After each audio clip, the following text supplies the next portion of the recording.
भारत माता की।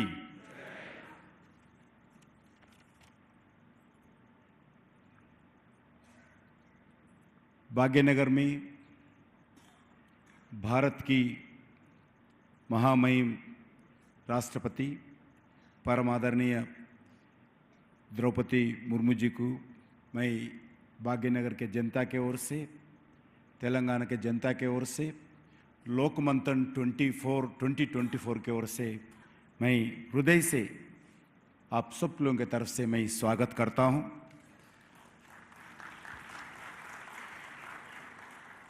राष्ट्रीय स्वयंसेवक संघ के सरसंघ चालक परम पूजनीय डॉक्टर मोहन भारद्वाज जी को मैं हृदय से इस कार्यक्रम में स्वागत करता हूं। वैसा ही हमारे तेलंगाना के honourable governor of Telangana Shri Vishnudev Varma ji को भी मैं स्वागत करता हूं। परम पूजनीय जो मोहन भारद्वाज जी इस कार्यक्रम में 3 दिन हमारे बीच में रहने वाले हैं और तेलंगाना सरकार के मिनिस्टर सीतक्का जी को और तेलंगाना के प्रज्ञा भारती के अध्यक्ष हनुमान चौधरी जी को,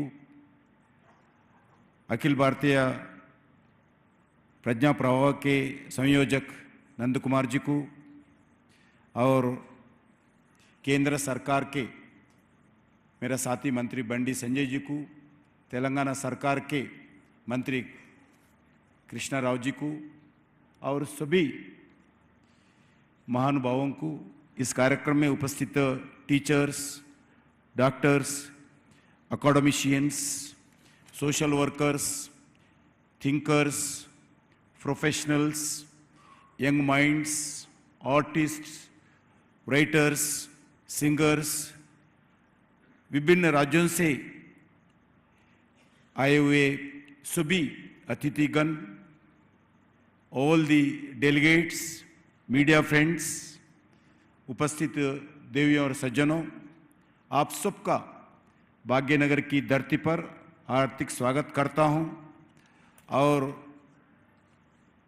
हम सब जानते हैं कि नंद कुमार जी लोकमंथन के बारे में परिचय किया है।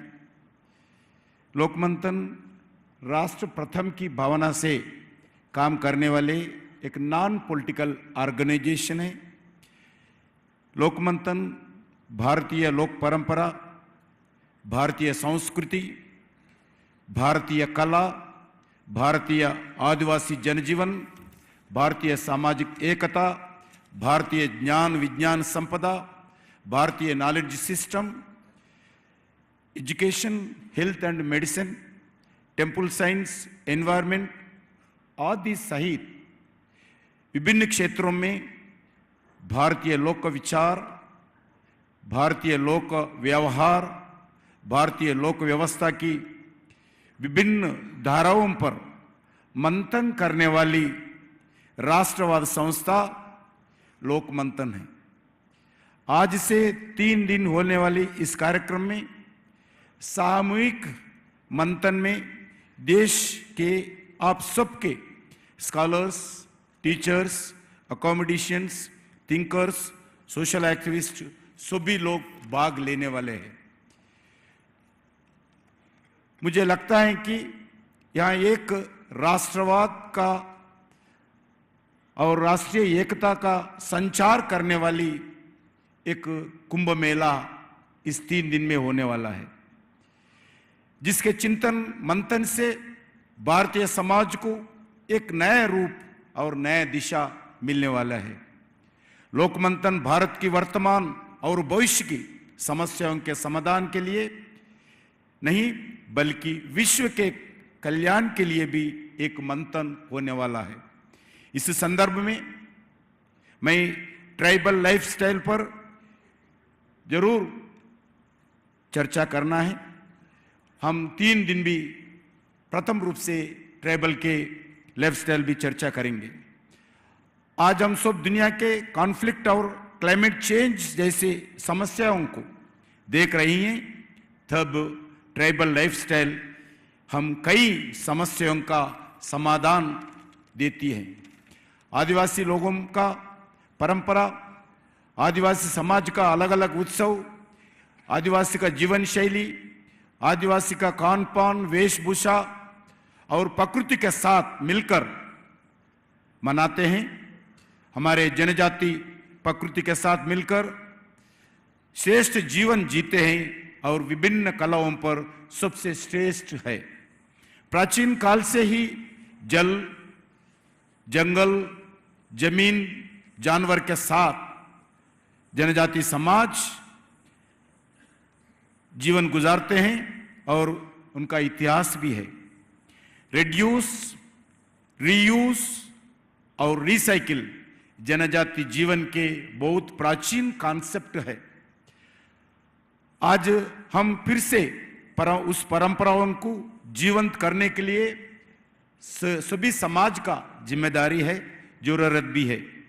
ब्रिटिशर्स की डिवाइड एंड रूल पॉलिसी के कारण जनजाति समाज और उनके भारतीय समाज के बीच दूर करने का प्रयास किया है। लोकमंथन कार्यक्रम में हम सब मिलकर ऐसी अनेक विषयों पर चर्चा, संवाद और मंथन करने वाले हैं।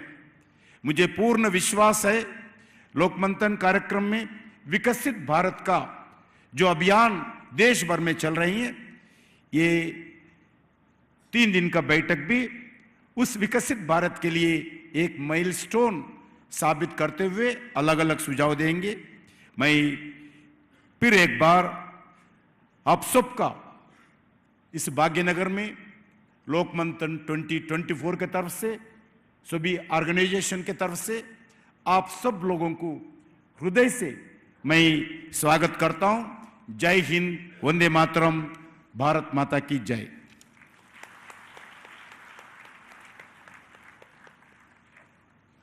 Thank you, sir. I would now request Honorable Governor of Telangana to release a book titled Lok Avalokan. This is in 2 volumes.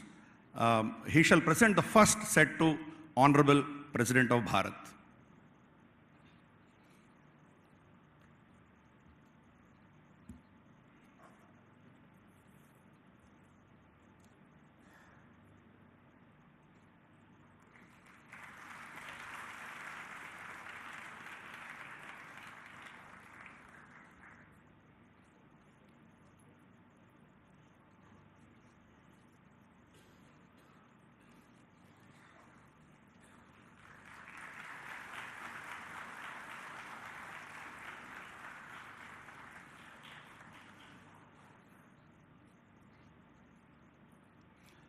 I now request the Honorable Minister for Women and Child Welfare, Government of Telangana, Sita Kaji, to come and give her speech.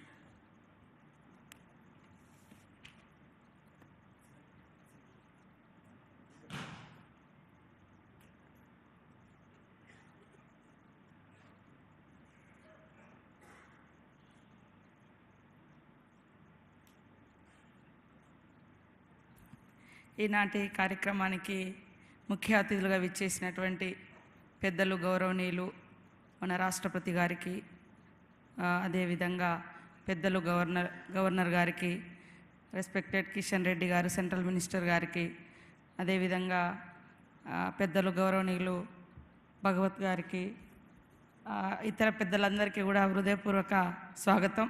ఈరోజు ఈ యొక్క సమ్మేళన కార్యక్రమంలో పాల్గొంటున్నటువంటి వివిధ రాష్ట్రాల నుంచి, వివిధ ప్రాంతాల నుంచి పెద్ద ఎత్తున తరలి వచ్చిన మీ అందరికీ హృదయపూర్వక స్వాగతం. హైదరాబాద్ అనేది అన్ని సంస్కృతి, సాంప్రదాయాలు, జీవన విధానాలకు ఒక సమ్మేళనం. తెలంగాణ రాష్ట్రం అన్ని వర్గాల యొక్క, అన్ని ప్రాంతాల యొక్క సంస్కృతి, సాంప్రదాయాలు, జీవన విధానాన్ని రెస్పెక్ట్ చేస్తుందని, ఇదే మన భారతీయత యొక్క అత్యున్నతమైనటువంటి జీవన సౌందర్యం.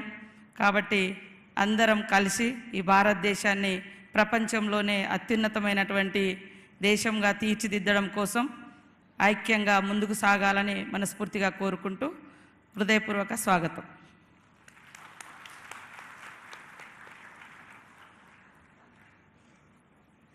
Thank you, ma'am. I now request His Excellency the Honorable Governor of Telangana, Shri Jishnudev Verma ji, to give his message.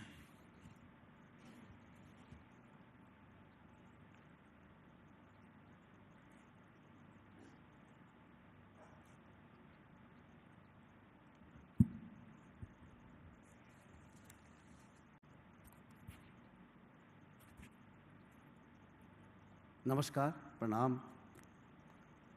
Honorable President of India, Srimati Draupadi Murmu ji,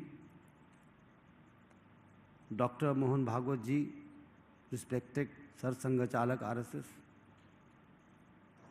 Honorable Union Minister of Coal and Mines, Sri G. Kishan Reddy, Srimati Sitaka, Honorable Minister of Panchayati Raj and Women and Child Development, Government of Telangana, Sri T. Hanuman Chaudhary, Working President and Reception Committee, distinguished guests, ladies and gentlemen, a very good morning to you all. It is a profound privilege to address this august gathering at the inaugural session of the 4th edition of Lok Manthan, Bhagyanagar 2024. A colloquium that celebrates the essence of Bharatiyata, the indomitable spirit of India. Today, as we embark on this journey of Lok Jeevan Drishti, we are presented with an unparalleled opportunity to delve into the richness of India's cultural ethos and its timeless traditions.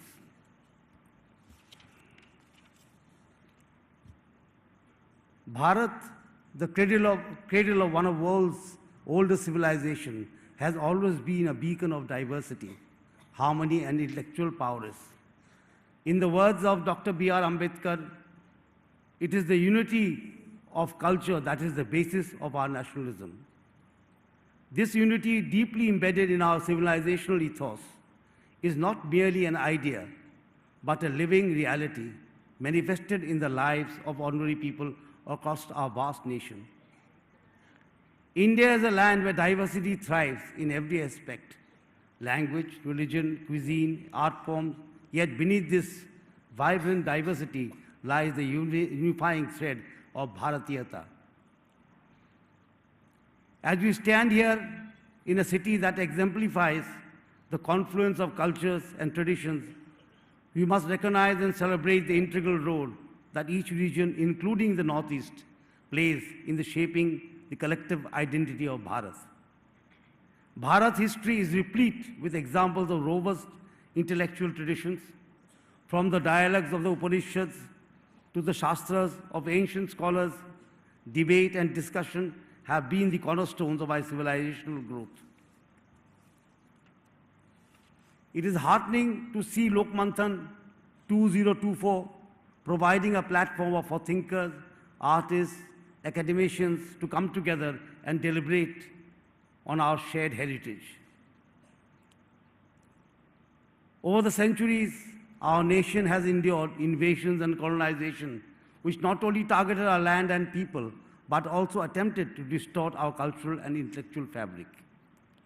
Artificial dichotomies, tribal versus non-tribal, rural versus urban, were imposed to fragment our unity.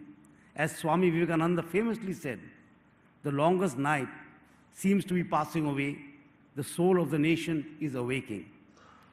This edition of Lok Manthan is particularly exhilarating as it brings together diverse streams of thought from Lok Sahitya, Lok Arthashastra, Lok Paryavaran, Lok Suraksha, and Nyaya, etc. Each session is a testament to the richness of our traditions and the need to integrate them into our contemporary discourses. Let us remember the words of the Rig Veda, which says, "Let us move forward together, speak together, and let our minds be in harmony." Our youth must be encouraged to embrace rational inquiry and celebrate our indigenous knowledge systems.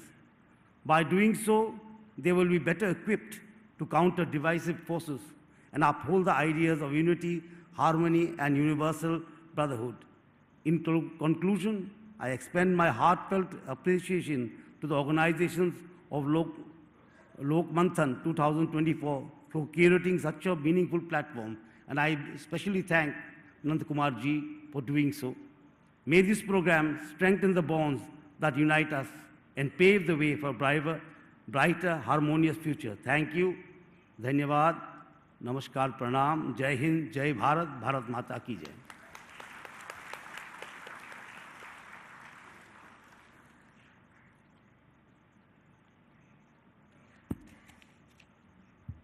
Friends, it's my great privilege and honor to now request Mahamahim Rashtrapati ji to give her blessings to Lok Manthan 2024 Bhaginagar.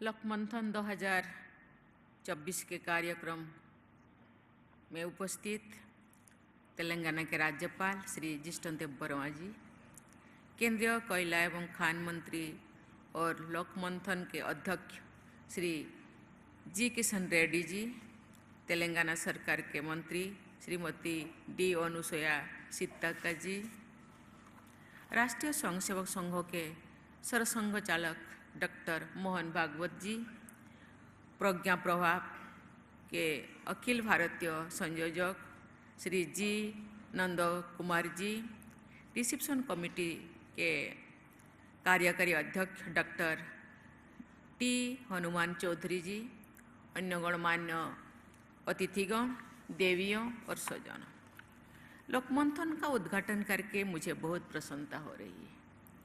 मैं वर्ष 2018 में रांची में आयोजित लोक मंथन कार्यक्रम में शामिल हुई थी। भारत की समृद्ध संस्कृति, परंपराओं और विरासत में एकता के सूत्रों को सुदृढ़ बनाने का ये प्रयास अत्यंत सराहनीय है। प्रज्ञा प्रभाव के तत्वावधान में इस आयोजन में योगदान देने वाले सभी संगठनों की मैं प्रशंसा करती हूँ। भारत की सांस्कृतिक और बौद्धिक विरासत को गहराई से समझना तथा हमारी अमूल्य परंपराओं को निरंतर मजबूत बनाना सभी देशवासियों का कर्तव्य है। मुझे ये देखकर प्रसन्नता होती है कि आप सब ऐसे सार्थक समारोह का आयोजन करके देशवासियों में सांस्कृतिक स्वाभिमान की भावना को प्रबल बनाते हैं। देवियों और स्वजनों, मुझे बताया गया है कि ये संगोष्ठी राष्ट्र को सर्वप्रथम मनाने और उसी मान्यता के अनुसार कार्य करने वाले निष्ठावान लोगों को एक प्रभावी मंच प्रदान करती है।